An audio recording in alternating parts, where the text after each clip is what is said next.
So many companies make casual promises about AI, it's hard to know what's real and what's not. Juniper Networks is sure that AI is here to help us. So while competitor AI is still drifting around the data lake, Juniper's on its 5th generation AI. Meet Marvis, the AI so advanced that it speaks human and drives real results, like a reported 98% reduction in network downtime and 90% fewer IT trouble tickets. Find out more about Juniper Networks AI, from data centers to Wi-Fi driven by AI, at juniper.net. That's juniper.net.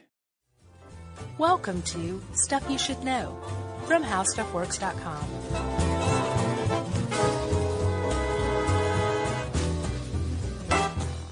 Hey, and welcome to the podcast. I'm Josh Clark. There's Charles W. Chuckers Bryant. Did I say that last time? My name like that? Yeah. I don't know. You might have just said, I don't know. I wonder. We'll find out. How's it going? It's going great. We just learned something neat. What? Guest producer Noel, to our right. Yeah, hey, Noel. Your left. Our podcast today is on horseshoes. Yeah. He took that as a college course called Backyard Games. Yeah. At Augusta State. Yeah. A real college course. And he said bocce, right? Yeah. Horseshoes and... Badminton. Was it badminton? I thought we couldn't determine. Yeah, he said badminton and then possibly lawn darts. Okay. So, hey, college credit. Which, I don't know. I guess you'd have to apply to the FTC, maybe, to get lawn darts as a college. Kind of like how you'd have to apply to the DEA to get some MDMA to carry out some sort of... on-campus studies or something. some sort of study. Yeah. You'd have to... Lawn darts are illegal, man. Yeah. Big time. Do you remember those things? They were like killing kids left and right. Big time mean? Big time illegal. There's a task force they're like roaming the neighborhoods of suburbia. Schedule 1 backyard game, I think. I bet you can buy them on eBay and stuff. Well, you could probably buy them on Silk Road. I was just about to say, yeah. You got to go on the deep web to get lawn darts. I played that when I was a kid, though, man. We had lawn darts. I was smart enough to not kill myself or anybody else with them. It's funny looking back tempting. at how dangerous that was. Yeah, and that was kind of like the end of that wave because, at the time, and like for a decade or two before that, probably longer, it was like you could get electrocuted by your toaster pretty easily. Oh, yeah. Like your humidifier there was a 90% chance it was going to catch fire while you were asleep. Remember the hydrochloric acid slip and slides? Yeah, right. Those were awful. Yeah, and they designed them like that so that they would be obsolete very quickly. Yeah. So the acid would burn them much more quickly. And you too, unfortunately. Yeah. So do you have a great setup for this thrilling podcast to come? I'm hungry, so this will explain this setup. Have you ever heard of a horseshoe sandwich? No, I haven't. It is a local delicacy out of Springfield, Illinois, and it dates back to the early 20th century. Okay. It's for a full-size portion. It's 2 pieces of Texas toast. Love Texas toast. Nice hamburger patty or ham. Love both ham and hamburger. Well, then you probably like them together. Yeah. On each Texas toast slice. Okay. Cover the whole, put them next to each other. Mm-hmm. It's open face. Sure. Cover the whole thing with fries. Love it. And then top it all with cheese sauce. Just like nacho cheese sauce? I'm sure there's people out there who use Cheez Whiz, but from what I understand, from my research, it's more like a Welsh rarebit sauce. Okay. So like cheese with like other stuff that makes it Welsh rarebit sauce. But it's a horseshoe sandwich. And sign me up. In doing research for horseshoes, that was one of the most interesting things I could come up with. Again, I'm hungry, so it really jumped out at me. Yeah, why do they call it that? I didn't see. Because it doesn't... Is it because it's the size of a horseshoe? I don't know. It looked to be the size of a horse. Okay. Maybe the shoes underneath. Well, maybe calling it the horse sandwich was untoward, so they just horseshoe queued it up. Right, yeah. I'll bet that's exactly what it was. Yeah. Well, anyway, shout out to Springfield, Illinois, right? Whoop. Home of the horseshoe sandwich. Yeah. And cardiovascular disease. Okay, so I know how you feel about horseshoes. I actually love to play horseshoes. Okay, I know how you feel about talking about playing horseshoes. Not super exciting. I find it's an interesting thing. All right. It's fun. Yeah. It's you actually do get a bit of exercise, especially if you play competitively. Yeah.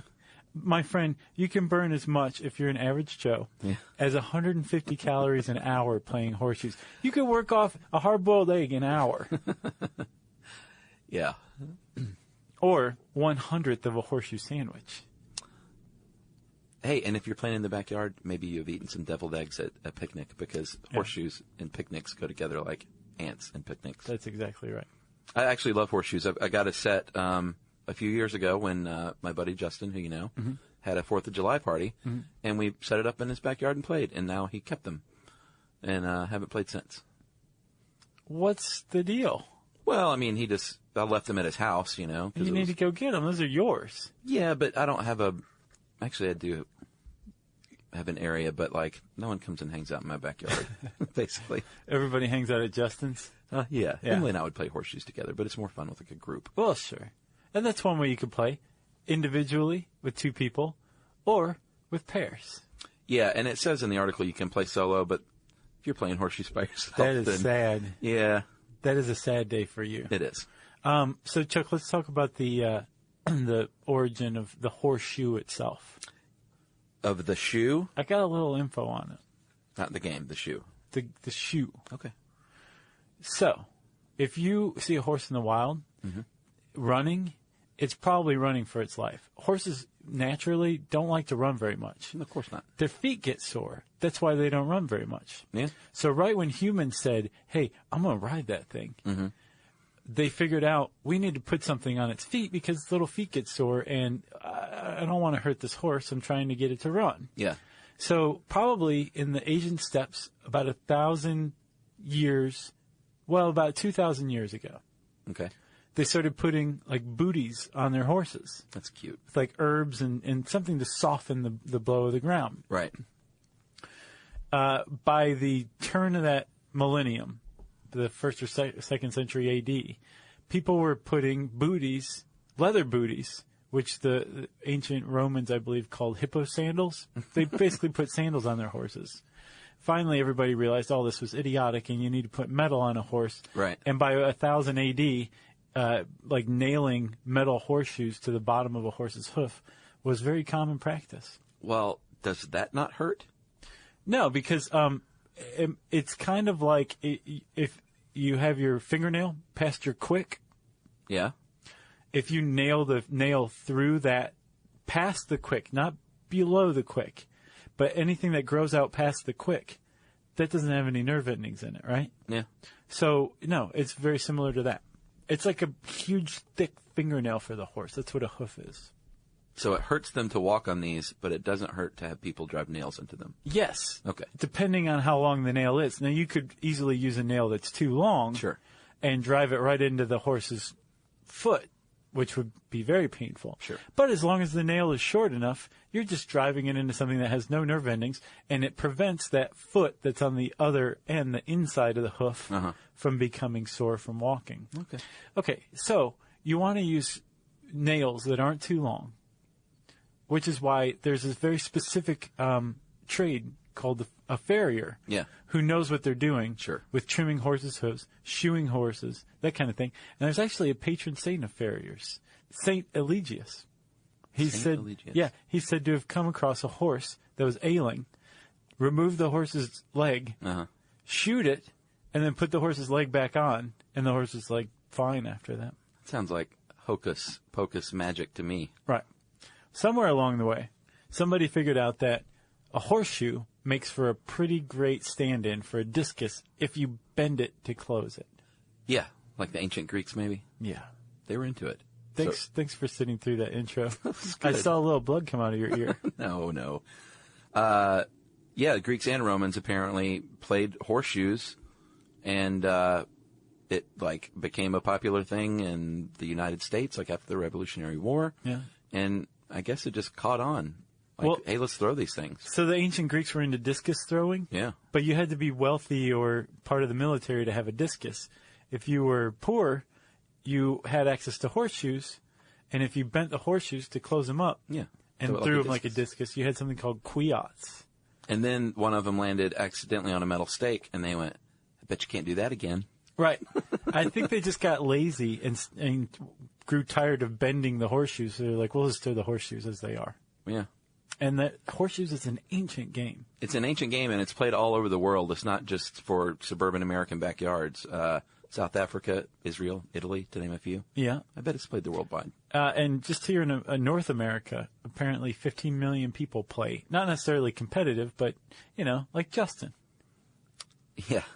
Steal your horseshoes and play with them. And that is according to the National Horseshoe Pitchers Association, or NHPA. Yeah. And like every sport, there is an official governing body, and they set the rules. They host tournaments. I imagine they sell T-shirts and hats. There's also a rock star. Who? His name's Alan Francis. Oh, I thought you meant a real rock star. He's like the rock star. The rock star of horseshoe throwers? Yeah. Like, what's his deal? He's just super great? Yeah. Yeah. There's apparently no sports figure in all of sports who dominates more than he does. I'm not kidding. This guy, listen. He's the most dominant sportsman in the world? Yes. Okay. Yes. He has won 14 of the last 17 men's world championships at the NHPA championships. So what's his name? Alan Francis from Defiance, Ohio. So when people say, like, he's the Michael Jordan of horseshoes, what they should say is Michael Jordan is the Alan Francis of basketball. Right. They really should. This guy has, which we'll get into, but you throw a horseshoe and what you want to do is throw a ringer. Yeah, sure. He's got a 90% average. 90%. 9 times out of 10, when he throws these things, it's a ringer. Not That's a good. leaner. Not in count. It's a ringer. No one walking the earth has a ringer percentage like that. That is a maze. If you want to learn more about Alan Francis, by the way, read Perfection in the Horseshoe Pit from New York By Josh Times. Clark. Right. You wrote a book about him. That's sweet. It's cool. I think it's cool that there's a guy out there who's like unbeatable. Yeah, I'm pretty good at horseshoes. This guy would wipe the floor with you. Well, of course he would. He's the best athlete in the history of humanity. Of sport. But all I'm saying is I'm pretty good at horseshoes, and I assume it's because I pitch softball. Oh, yeah? Yeah, I think it's probably got something, similar motion. Yeah, they are similar. And I'm athletic. I'm not one of those people that gets a horseshoe and, like, throws it behind them or over, like, on the picnic table or anything like that. That's good. So that means it's your spectator-friendly horseshoe thrower. That's right. Pitcher. Let's face it, friends, taking trips to the post office is probably not how you want to spend your time these days, right? No, not at all, which is why we, as always, recommend mailing and shipping online with Stamps.com. That's right. As you know, Stamps.com allows you to mail and ship anytime, anywhere, right from your computer, right there in your house. And you can pay a lot less with discounted rates from USPS, UPS, and more. Yeah, Stamps.com is a must-have for any business, whether you're a small office sending out invoices or an online seller shipping out orders or even a giant warehouse sending thousands of packages a day. Stamps.com can handle it all with ease. That's right. You get discounts of up to 40% from the post office rates and up to 62% off UPS shipping rates. Yeah, so stop wasting time and going to the post office and go to Stamps.com instead. There's no risk, and with our promo code SYSK, you get a special offer that includes a 4-week trial plus free postage and a digital scale. That's Stamps.com, promo code SYSK. Stamps.com. Never go to the post office again.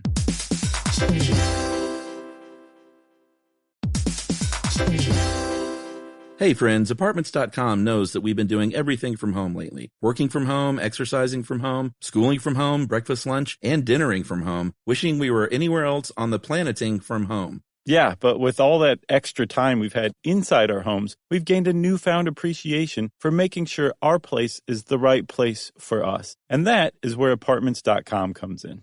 Apartments.com has the most rental listings across apartments, houses, townhomes, and condos, as well as powerful search tools so it's easy to find that special somewhere that offers exactly what you need. Yes, and thanks to its 3D virtual tours, you can now explore your potential new place from anywhere.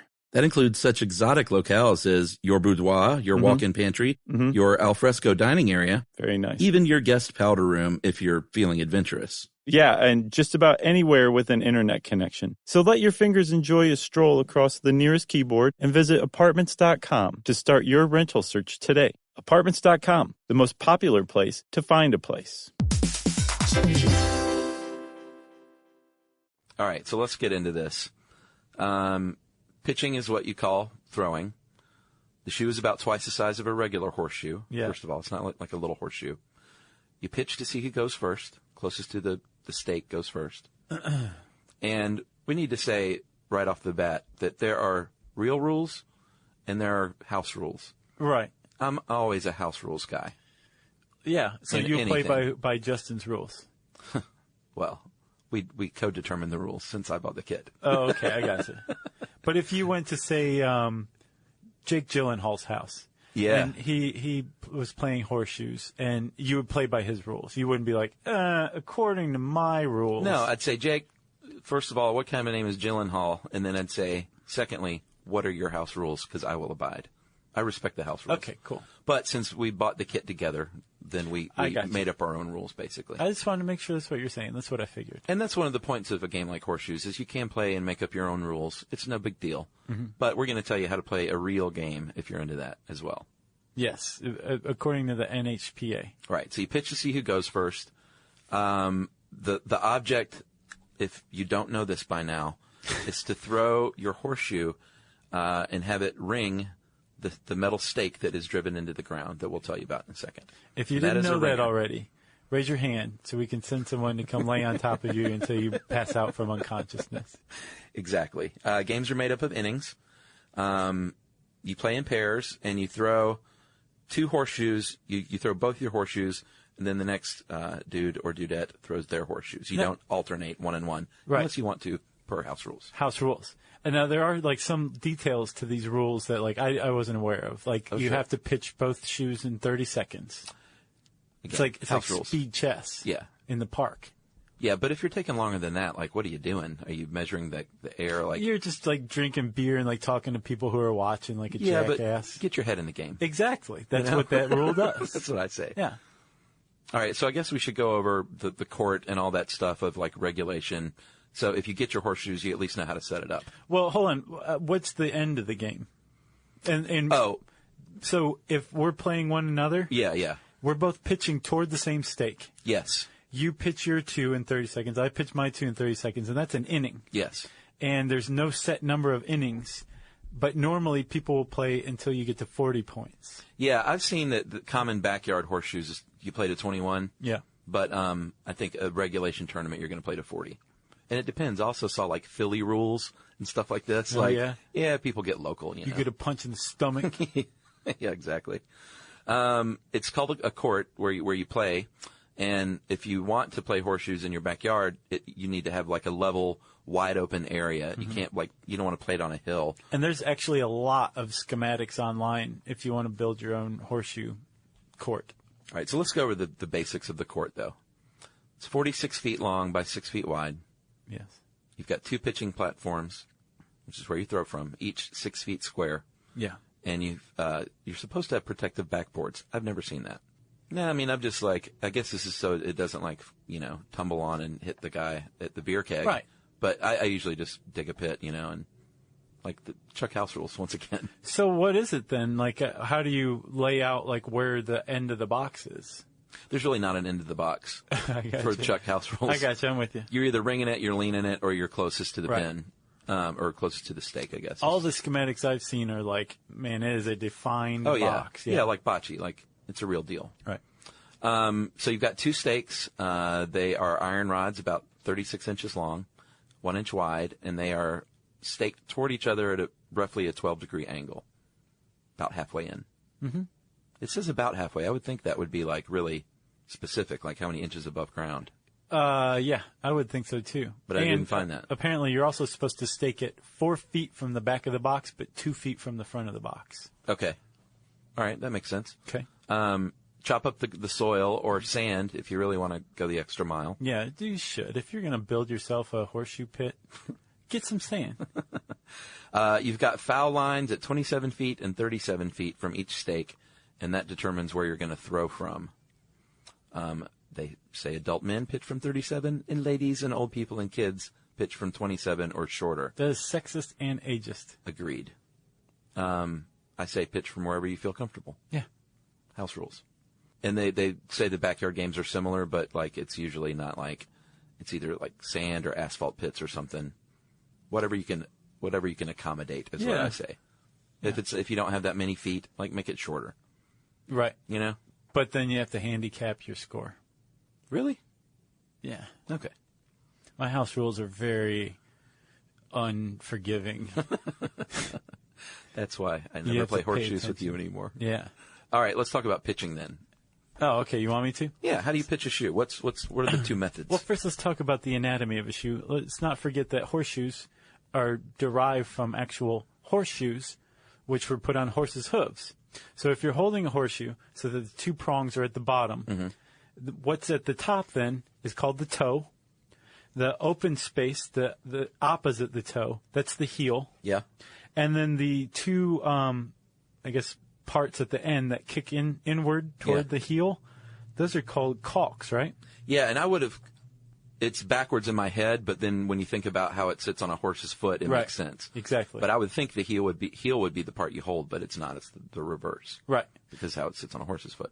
Yeah, exactly. Now, if you want to throw we're going to teach you right now Yes. how to pitch a horseshoe two ways. Yeah, and you got shanks too. I don't think we mentioned that. Those are the arms.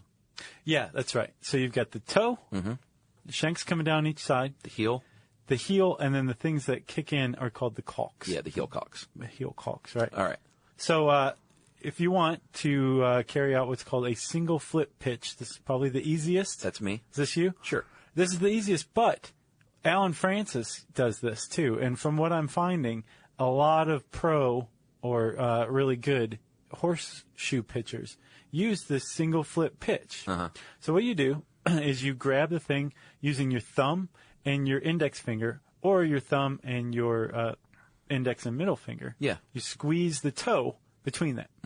So you've got the horseshoe level with the ground, horizontally level with the ground above it, and you bring your arm back like a pendulum. Yeah. You raise it up again. You swing it back and forth until you can feel it. And you got to do it within 15 seconds because you got another one to pitch. Yeah. But right when that thing feels right, you let it go when it hits eye level with you. Yeah, roughly. Whatever feels comfortable, but eye level is recommended. Right.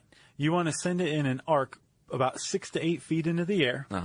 And you can, in this method, the thing might turn 360 degrees once. That's why it's called a single flip method. But more often than not, if you're a pro, your shoe does not turn at all. It follows the arc, but it stays flat the whole way. Yeah. And then right before it gets to the stake, the heel caulks drop and hit that stake and ring around it. Yeah. And everybody goes, yee-haw, and like takes a sip of corn whiskey, and they carry you off on their shoulders.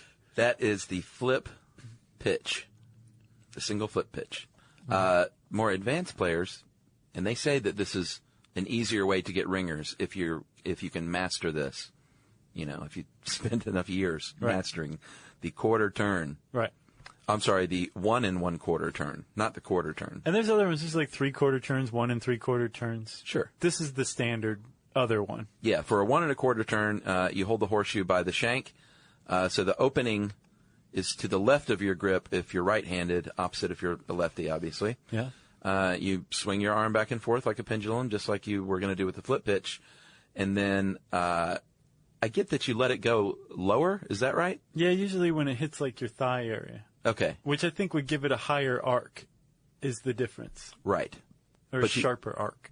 Yeah, but you want to keep that shoe level to the ground. Instead of flipping it, it's turning, I guess, turning a quarter until it meets, the stake. Right. Obviously, your goal there with the turn is to meet the stake with the I was about to call them prongs. Caulks. After we just went over all that. The caulks facing the stake. Right. And then you've got yourself a ringer. Everyone drinks corn whiskey and raises their glass. That's right. For more corn whiskey to be That's right. poured into it. So if you get close, you get no points, right? Because close doesn't count in horseshoes.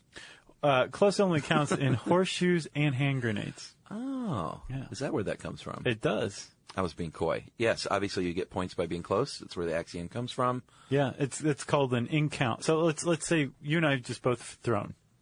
Yep, that's one inning. We're gonna go score our inning. Yeah. Let's say I threw one wild because I've had a lot of corn whiskey from all the ringers I threw previous to this round, this Right. inning, Before I got there to witness it. and Huh?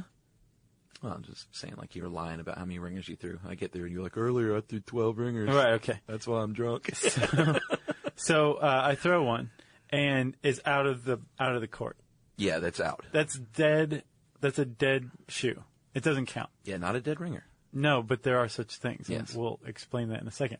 But I did throw one, and it hit the ring, and it spun around, and we're doing the all count or count all scoring. Yeah. Which means that I get 3 points. That's great. A For ringer a is ringer. 3 points. It's the highest you can score Okay. for Now a single pitch. You threw a ringer too, and you threw yours on top of mine. Yeah. You got 3 points for that one. Yeah. And then your second ringer, it stayed in, and not only did it stay in, it fell and is leaning now vertically up against the stake. It's not around it, but it's just up against it. It's called a leaner. Yeah. That's worth 1 point. I think that should be 2 points. It depends. Some people do score at 2 points. Chuck House rules is 2. I've seen videos that's 1. Yeah. I think, this is just my opinion, I think it should be 3, 2, and 1, not 3, 1, and 1. It makes sense. And the one that I think under your house rules counts as 1 point no matter what, everybody counts as 1 point, is one that lands within 6 inches of the stake. Yeah, well, how we play is you just measure with another horseshoe, and if it is within the length of the 2 caulks, Right. That's what we measure. I don't know if that's 6 inches or not. Yeah. But that's what we use. That makes sense. Yeah. So 3, 2, and 1, or 3, 1, and 1, depending on how you're scoring. That's the count all method. Yeah, I don't get this other method. Okay, I'll explain it to you. It doesn't make sense to me. It does. It took me many times, and I actually had to watch a video to get it. It's complex, but it's not really. Okay. It's just sometimes the rules of games are hard to write down Yeah. to get across in writing. Agreed.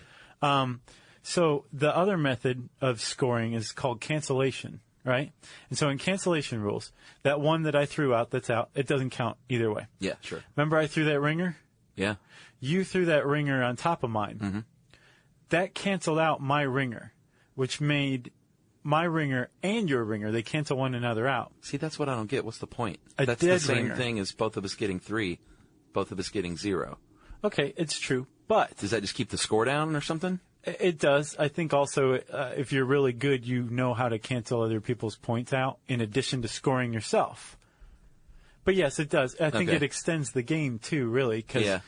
cancellation, I mean, like that keeps the points down. And if you're trying to get to 40 points, that's a long game. Yeah.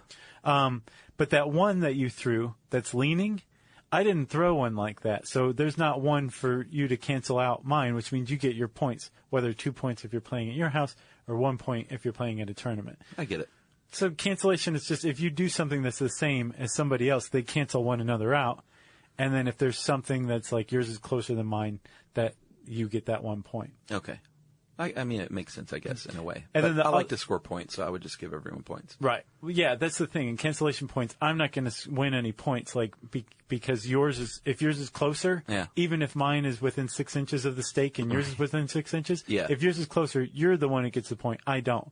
So it's all like I'm getting all the points in this inning, Yeah, not yeah. you. I gotcha. But yeah, that makes for a long game, I would guess. Although Yeah. if you have people who are just throwing ringer, True. a game would probably go by like in a blink of an eye. So cancellation rules are probably for people who are really good at horseshoes. Yeah, and I've also seen where a lot of times you play to win by 2. I don't know, is that the official rule or is that house rules? I didn't see that anywhere. I saw first person to get to 40. Okay, that may be a house rule or a local thing. Yeah. But I'm always a win by 2, like It ping sounds pong. a lot like what you're describing as volleyball. Play to 21, win by 2. That's ping pong too, right? Maybe so. Oh, I think we happened upon a magical rule that permeates almost all games, backyard or otherwise. Fun stuff. That's it, man. You got anything else? No, as much as I tried. Be careful. Yeah, and if you have lawn darts, turn them into your local government because you're not supposed to have those. Yeah, they're hoarding those for the apocalypse. Those are going to be valuable one day. Yep.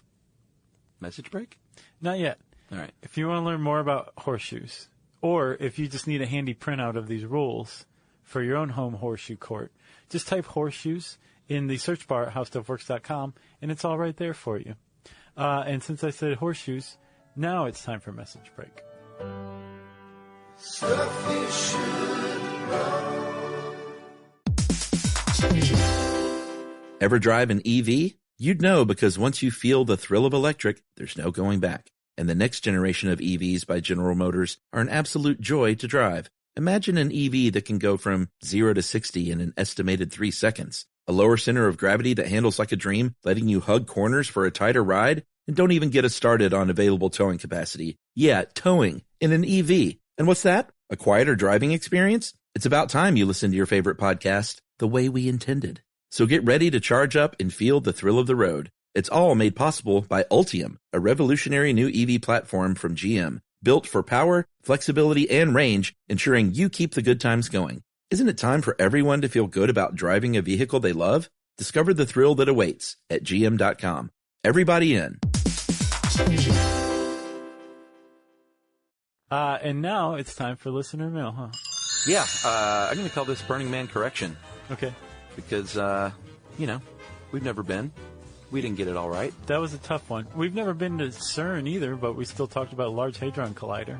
Yeah, but we learned with listener mail that burners take their burning seriously. Okay. Let's hear about it. And I feel terrible because I don't have her name, and I apologize about that. Anonymous Burner. But here it is, Miss Burner. Hey, Chuck and Josh and Jerry. I was so excited when I saw you did a podcast on Burning Man. I couldn't wait to listen. I went to Burning Man 5 times. Wow. From 2000 to 2005, so she knows what she's talking about. I don't know if y'all would, I didn't know if y'all would get it since you've never been, but you nailed it. You made me laugh out loud a number of times. Some people get all serious about it and pretend that it's not all about sex and drugs, but just let me tell you, sex and drugs are a huge part of it. That place wouldn't exist without hallucinogenics. I have seen police there, and that's the one thing you got wrong. I have a friend who was actually arrested for drugs there. Oh, man. So there's definitely a police presence. The man is everywhere. So that's true. I just wanted to add also, even though it's not a music festival per se, you can really catch some great acts there on the down low. We saw Paul Oakenfold there in 2000 when he was one of the world's top DJs. There was no advertising, just word of mouth that he was there. We rocked up to see him spin an amazing set to about 300 people.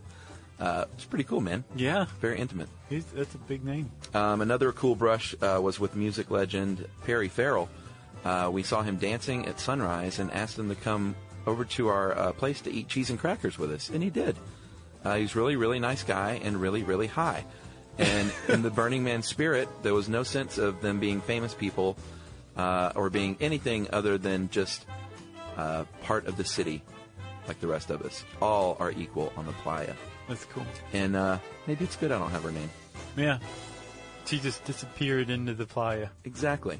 Like a mirage. So we appreciate that correction, and thank you for the kudos. Yeah, thank you very much. We appreciate that. If you want to correct us on something we got wrong, we always love those. Thank you for everyone who has ever written in to correct us. You can tweet to us at SYSK Podcast. You can join us on Facebook.com/Stuff You Should Know. You can send us a correction via email to stuffpodcast@discovery.com. And you can go check out our website, our home on the web, stuffyoushouldknow.com.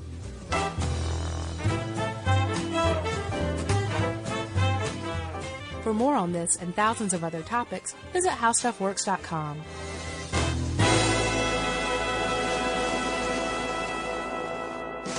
This episode of Stuff You Should Know is brought to you by State Farm. Ese último McNugget me toca a mí porque soy la mayor. ¿Y eso qué tiene que ver? Los mayores se respetan. Eso existe, ¿cierto, mamá? Ya, quédense tranquilas. Aquí hay otra cajita de McNuggets. Respeto, ¿viste? No hay realidad cuando hay McNuggets deal. Hay un deal para cada salida familiar en McDonald's. Compra uno de tus favoritos, como unos McNuggets de 10 piezas, una Big Mac, una Quarter Pounder with cheese o un Filet-O-Fish y te llevas otro por $1. Por tiempo limitado, precios y participación pueden variar. Válido para un producto de igual o menor valor.